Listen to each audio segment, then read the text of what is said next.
더불어민주당 김병주 의원은 지난달 28일 국회 국방위원회 긴급 현안 질의에서 무인기가 용산까지는 오지 않았다는 이종섭 국방부 장관의 발언에 대해서 용산을 왔느냐 안 왔느냐의 관점에서 보면 안 된다면서 만약 비행금지 구역에 무인기가 들어왔다면 경호 작전의 실패라고 지적했습니다. 예.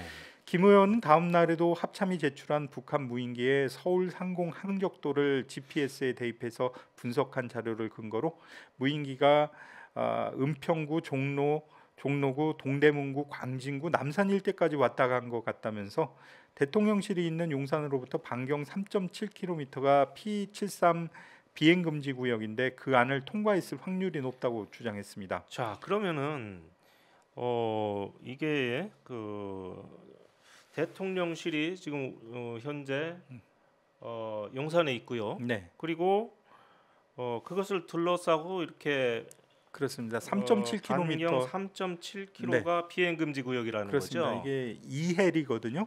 예. 예, 해리 뭐 1해리, 2해리 할 때 예, 그게 이제 딱 근데 3.7km인데요. 이제 이 김병주 의원 얘기는 글쎄 뭐 그 용산까지 갔는지 안 갔는지 모르겠지만 어쨌든 이 비행 금지 구역은 그 침범을 했을 것 같다. 네. 이런 얘기인 것 같죠. 그렇습니다. 그런데 오늘 네. 그 조선일보가 오늘 아침에 그 용산이 뚫렸다 이런 제목을 달고 이제 일면에 보도를 하는 것 때문에 네. 국방부가 발칵 뒤집혔어요. 그렇습니다. 예. 오전에 그것 때문에 백브리핑도 있었는데요.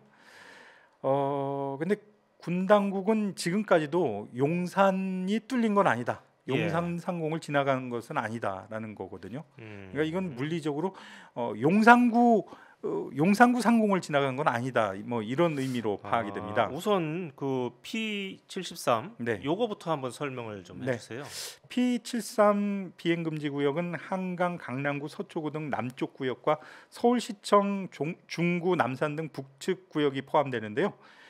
이게 딱 가운데 대통령실을 찍고 나서 반경 3.7km에 이렇게 컴퍼스로 이렇게 원을 그은 그런 걸 생각을 하시면 됩니다. 사진 나오는 네, 저 원으로 이제 표시된 저 부분이 네네. 비행 금지 구역인 겁니다. 그렇습니다. 예. 원래 비행 금지 구역은 서울 종로구 청와대를 중심으로 설정돼 있었는데요. 지난해 5월 대통령 집무실이 용산으로 이전하면서 다시 설정된 겁니다. 그렇군요. 네. 예.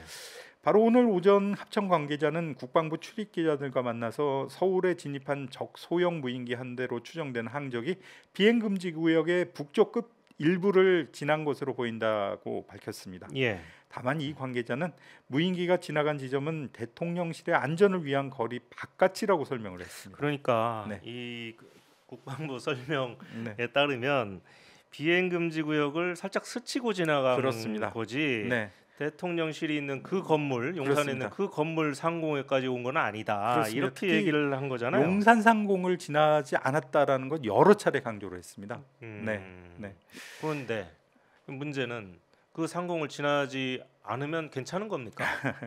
이게 뭐 무인기가 한 2km, 3km 고공에 떠 있었다고 했잖아요. 예. 근데 이제 군 당국 설명으로 보자면 뭐 종로구를 지나갔다고 하더라도 충분히 그 위치에서는 이 대통령실까지 내려다 볼 수 있었을 가능성이 높습니다. 그렇죠. 정찰이 가능하죠. 그렇습니다. 예. 네. 이게 꼭 그 사실 그 정찰을 해서 어떤 결과물을 가지고 이 북한 무인기가 돌아갔다고 하는 그거 자체가 중요한 게 아니라 네.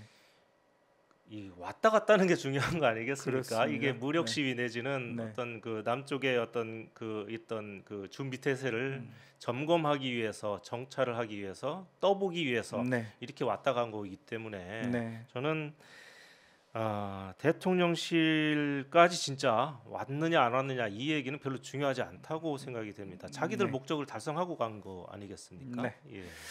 어쨌든 군 당국의 공식 입장은 용산 대통령실 주변에 설정된 비행 금지 구역을 북한 무인기가 지나간 건 맞지만 대통령실 바로 위나 용산구 상공을 지나간 것은 아니다라는 겁니다. 예. 합참 전비태세 검열실은 북한 무인기 침범 사건 바로 다음 날인 지난해 12월 27일부터 현장 대응 작전에 참여했던 부대 등을 대상으로 작전 상황 전반을 점검했는데요.